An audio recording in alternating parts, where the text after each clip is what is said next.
السلام علیکم ورحمۃ اللہ وبرکاتہ۔ قال رسول اللہ صلی اللہ علیہ وسلم کن کخیر ابن آدم او کما قال علیہ الصلوۃ والسلام۔ حضور علیہ السلام نے ارشاد فرمایا کہ آدم علیہ السلام کے 2 بیٹوں میں سے تم بہترین بیٹے کی طرح بنو۔ قرآن مجید میں بڑی تفصیل کے ساتھ ھابیل اور قابیل کا قصہ موجود ہے۔ یہ دونوں آدم علیہ السلام کے بیٹے تھے، تو جب ان میں آپس میں لڑائی جھگڑے کی نوبت آئی، لڑائی اور فساد کا معاملہ ان کا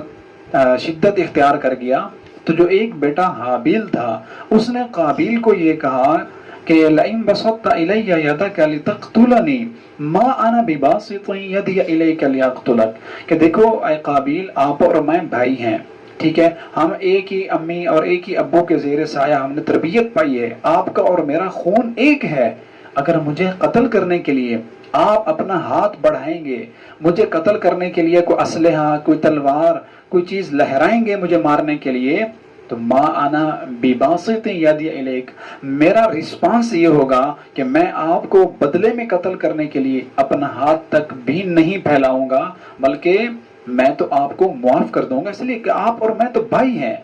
تو آپ علیہ السلام نے فرمایا، دیکھیں یہ جو دوسرا بھائی ھابیل تھا کتنا بہترین اس نے اس کو جواب دیا کہ اگر آپ مجھے قتل کریں گے بھی صحیح، لتقتلنی، اگر تو مجھے قتل کرے گا، ما انا بباسط، میرا ہاتھ نہیں پھیلے گا آپ کو مارنے کے لیے، اس لیے کہ آپ اور میں تو بھائی ہیں۔ یہ ہے بھائی کا حق۔ ایسا نہیں کہ اینٹ کا جواب پتھر سے دیں گے، ایک گالی دی تو 2 دیں گے، تھپڑ مارا تو ہم آپ کو گولی ماریں گے، ایسا نہیں۔ بلکہ حضور علیہ السلام نے فرمایا، دیکھو ان کو تم آئیڈیل بناؤ، ان 2 بھائیوں میں سے جس بھائی نے یہ کہا کہ میں اپنا ہاتھ نہیں پھیلاؤں گا، تو تم اس کی طرح بنو، تم معاف کرنے والے بنو، تم بدلے میں قتل کرنے کے لیے اور کسی سے بدلہ لینے والے مت بنو۔ اس لیے ایک اور حدیث میں حضور علیہ وسلم نے فرمایا، کن عبد اللہ المظلوم ولا تکن عبد اللہ ظالم،